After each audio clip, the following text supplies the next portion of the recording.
Hello everyone and welcome to lesson 1.2, the historical investigation research question lesson.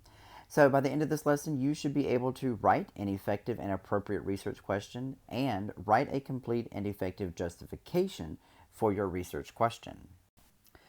Now, in the historical investigation, every single person is required, okay, you are required to have a research question and a justification.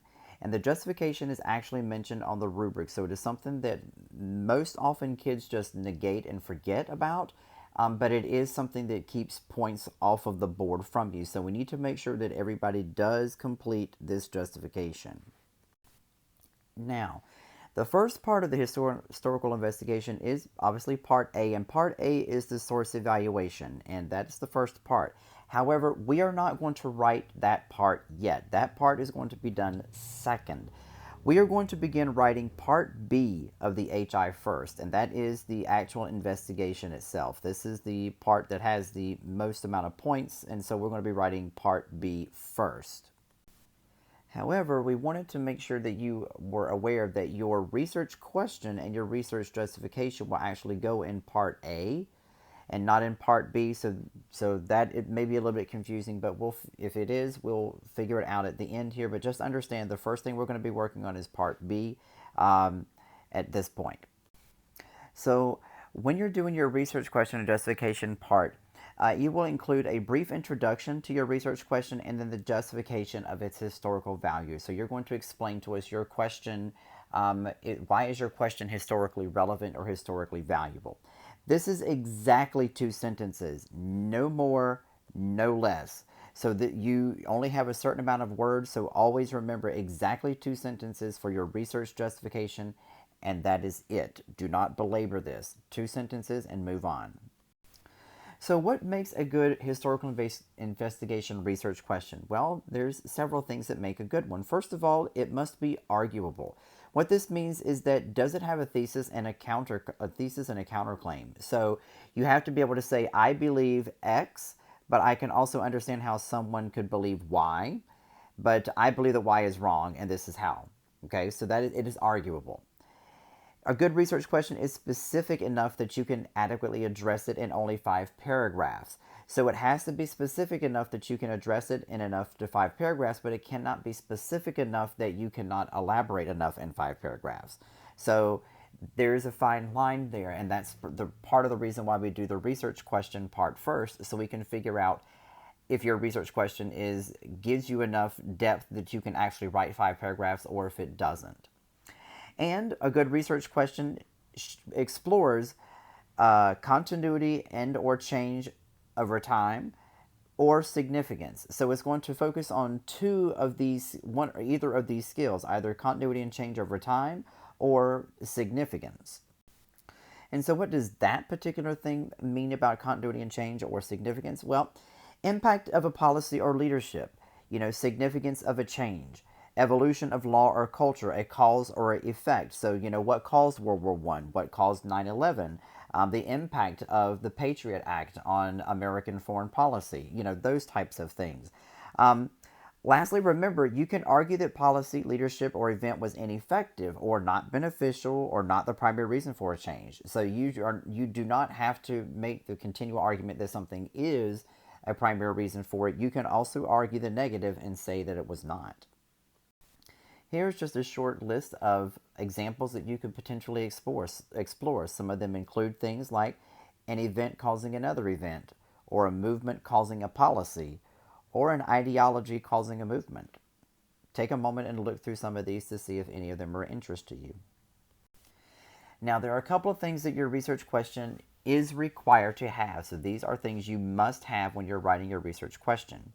You must include inquiry language. What this means is that you use the words how, in what way, did, with what justification can it be claimed, why, to what extent. So those are inquiry languages. So you're inquiring, that means you're asking a question. Does it contain a historical element? Does it mention a historical person, event, ideology, movement? So you're going to have to pick some type of historical event, so it has to have something to do in history. does it have a verb? It needs to have a verb. I mean, did this person, you know, change? Did this person evolve? Did this person or event influence? Did this activity cause, disrupt? You need a verb. And then lastly, time and place. You got to put your particular question in context. That's what time and place does. Is it year spans? You know, are you talking about World War II? Are you talking about World War One? Are you talking about the 1950s? Are you talking about the 1800s? You have to give time and place because it puts your research question in context for the reader. Here are a couple of things for you to consider as you're thinking about writing your research question. First and foremost, to what extent? This is the go-to everybody always goes to because you're so used to it in IB classes and you're so used to it because we as teachers use it almost religiously. However, it does sound academic, and it is, but you have to be able to explain how your thesis is both correct and incorrect. So when you're saying to what extent, you have to be able to say that it was this amount positive, but it was this amount negative. And so you have to show both of those if you're doing to what extent. So you have to show both correct and incorrect. So this is the most challenging inquiry question to respond to, so be mindful of that. There is nothing at all wrong with having a why or how or did question. So please do not try to think you have to have a TWE or to what extent question. You can write a completely very proper historical investigation question with a simple why, how, or did question. Your research question will likely actually change, and I promise you it will change as you're doing your research and you're writing your paper. It will change and morph as you go. And of course, you do not change your topic. This is the one thing you want to make sure you do not do. You will not change your topic, because the time is of the essence, and the reason why you're taking time now at the beginning to decide what your topic is so that you have something that's personally relatable to you and that you're interested in that will sustain you through the process. And again, we already know you cannot reuse any of your 9th grade or 10th grade prompts or anything like that, but because it will show up as plagiarism. But of course, you can redo or reuse parts of what you did last year if you were in Henson's class, if you are choosing to rework or rewrite your paper. Now, in making your justification, what exactly is a justification? It addresses why your question is historically significant. Do not address why it is personally significant to you. So even if you are writing a historical investigation paper about something you're deeply passionate about, if it's about your family's background or your family's native home or something like that, something that's deeply personal to you, we appreciate that. But your justification cannot be because it's personally significant to you, because while it's personally significant to you in the world of history, it's not a historical, that's not the reason why people are studying that because of your impact. So keep it where it is historically significant to the world, but not to you. The reflection is the only part of the paper where you use any first-person language like I, me, we, or anything like that. So there should be nothing personal to you in regards to the justification anyway. Consider using IB command terms, which are listed in your workbook, so you want to make sure you look at those. So consider using some of those IB command terms in your justification. And then you may want to reference your justification again in your concluding paragraph and in your investigation. So that is a helpful little hint. Write that down. If you are looking for any words, like if you're like, oh my gosh, I'm right there at the end and I don't have enough words, go back to your justification and then add some more of that and elaborate on it a little bit more at the conclusion, and you're going to have your word count. So a little word to the wise and a hint there. Here are examples of a research question and justification for you to look at.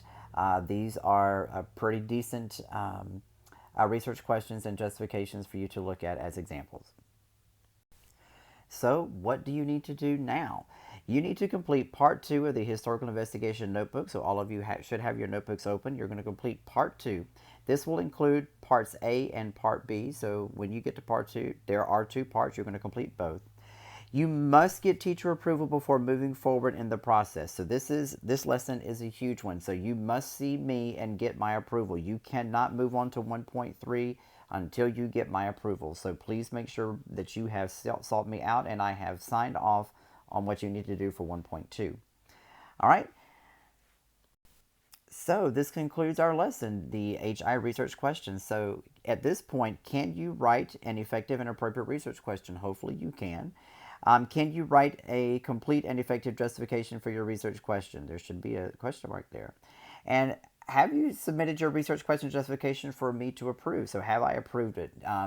If I have, and I probably haven't yet, but then give yourselves a round of applause. You've done an amazing job. So just make sure that you have, by the end of this particular lesson, by the end of this week, that your research question and justification has been sent to me for approval. And reminder, you cannot move on to 1.3 until that approval has been achieved by me.